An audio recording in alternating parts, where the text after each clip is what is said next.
بسم الله الرحمن الرحيم. أعزائي المشاهدين، أهلا ومرحبا بكم من أمام أهم مشروع هندسي في القرن العشرين، السد العالي.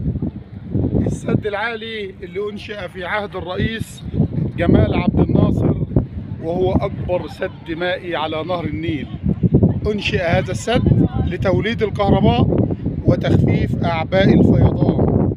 طول السد يا جماعة، الجسر اللي قدامنا ده يا جماعة، طول السد 3600 متر. عرض السد، القاعدة بتاع السد 980 متر. فوق جسر السد عرض القمة 40 متر. ارتفاع السد من سطح المية 111 متر. تاريخ بناء السد 9 يناير 1960، وتاريخ الافتتاح 21 يوليو 1970. أنشئ السد بأيادي مصرية خالصة لشركة المقاولين العرب. المهندس عثمان أحمد عثمان هي اللي نفذت بناء السد العالي في الفترة اللي كل دول العالم رفضت تمويل السد. الدولة الروسية، روسيا، الاتحاد السوفيتي سابقا هو اللي مول السد العالي ب 400 مليون روبل، واستطاع من خلالها الرئيس جمال عبد الناصر ان هو يبدأ كمرحلة اولى في بناء السد العالي.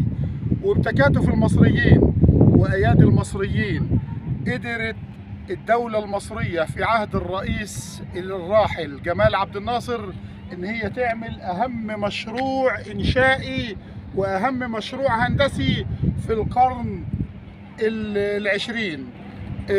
مصر يا جماعة دولة محفوظة ليوم الدين، شئنا أم أبينا. لا تعطش دولة مر بها نبي وعاش فيها نبي ودعا لها نبي وتجلى على أرضها رب العالمين. مصر محفوظة ليوم الدين، شئنا أم أبينا. وعلشان كده الرئيس جمال عبد الناصر فكر في بناء السد العالي زي ما احنا شايفين يا جماعة كده. 24 فتحة، 24 بوابة للسد العالي ديت اللي بتستغل الدولة المصرية كلها على ضفاف النيل المياه. المنظر زي ما احنا شايفين كده يا جماعة.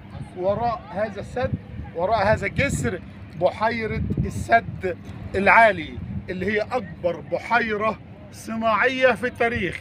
وزي ما احنا شايفين ده رمز الصداقة، رمز الصداقة المصرية السوفيتية اللي عملته الدولة المصرية تكريما لروسيا، تقليدا للاتحاد السوفيتي اللي وقف جنب مصر وقفة قوية في الفترة اللي امتنعت فيها كل دول العالم عن الوقوف ضد مصر، علشان الدولة المصرية ما تنهضش، علشان الدولة المصرية ما تطورش.